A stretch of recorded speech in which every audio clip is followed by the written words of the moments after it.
योगी cabinet की बैठक हुई संपन्न, 13 प्रस्तावों पर लगी मुहर। मंगलवार को योगी कैबिनेट की बैठक हुई। इस दौरान कई अहम प्रस्तावों पर मुहर लगाई गई, जिसकी जानकारी जल शक्ति मंत्री स्वतंत्र देव सिंह ने दी। आपको बता दें कि इस दौरान 13 प्रस्ताव शामिल है। आपको बता दें कि कैबिनेट बैठक में आईटी एवं इलेक्ट्रॉनिक्स विभाग के प्रस्ताव को मंजूरी मिली है। इसके अलावा उत्तर प्रदेश डाटा सेंटर यानी कि प्रथम संशोधन नीति 2021 के अंतर्गत निवेशक को 2 ग्रिड लाइन द्वारा विद्युत आपूर्ति का लाभ प्रदान किए जाने का प्रस्ताव भी मंजूरी मिली है। गंगा एक्सप्रेसवे परियोजना हेतु वीजीएफ की संपूर्ण धनराशि राज्य सरकार द्वारा वहन किए जाने के संबंध में प्रस्ताव को मंजूरी के साथ उत्तर प्रदेश के ग्रामीण क्षेत्रों में पाइप पेयजल आपूर्ति योजनाओं के लिए संचालन एवं अनुरक्षण नीति 2024 को मंजूरी मिली है। तो सरकार सब्सिडी के रूप में उनको फीड करेगी, यही संशोधन इसमें आया। इसमें खास तौर से 2-3 बातें और जानकारी दे दें आपको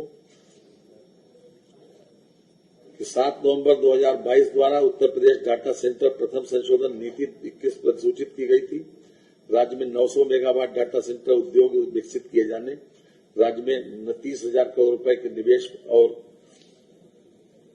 कम से कम 8 अत्याधुनिक निजी डाटा सेंटर पार्क स्थापित करने का लक्ष्य है, जिसमें से 3 डाटा सेंटर पार्क का दोहरा ग्रिड विद्युत नेटवर्क प्रदान किए जाने की व्यवस्था है।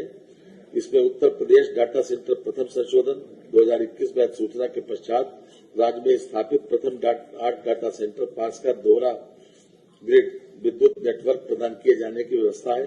नीति के प्रावधानों के अंतर्गत एक ग्रिड की लागत दोनों ग्रिड में जो कम हो कि प्रतिपूर्ति आईटी एवं इलेक्ट्रॉनिक्स विभाग द्वारा वहन की जाएगी तथा अन्य ग्रिड की लागत डाटा सेंटर पार्क द्वारा वहन की जाएगी। ये व्यवस्था इसमें की है।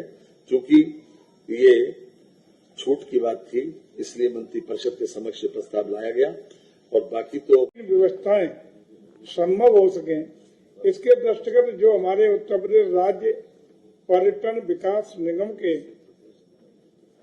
पर्यटक आवास गृह चल रहे थे, उसमें से तमाम आवास गृह उस स्थिति में हो गए हैं कि जीर्ण स्थिति में रिनोवेशन नहीं हो पाया, या तमाम आवास गृहों में चूंकि 87 से लगातार वहां की उनकी जो कर्मचारी अधिकारियों की नियुक्तियों पर प्रतिबंध रहा है, तो ज्यादातर रिटायर्ड हो गए या रिटायर्ड होने के कगार पे हैं, तो कर्मचारियों की कमी भी महसूस की जा रही थी और जीर्ण स्थिति चूंकि उनका रिनोवेशन नहीं हुआ या आधुनिक के बच्चों को 50 रुपए जो पहले नहीं दिया जाता था वो अब हमारी सरकार में दिया जा रहा है।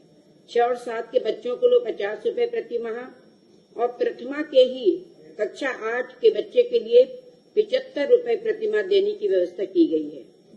इसके साथ साथ पूर्व मध्यमा कक्षा 9 और 10 के लिए 100 रुपए, उत्तर मध्यमा 11 और 12 के लिए 150 रुपए प्रति माह, शास्त्री के लिए 200 जो 80 मिलते थे वो 200 रुपए और आचार्य के लिए 250 रुपए प्रति माह की व्यवस्था की गई है। इस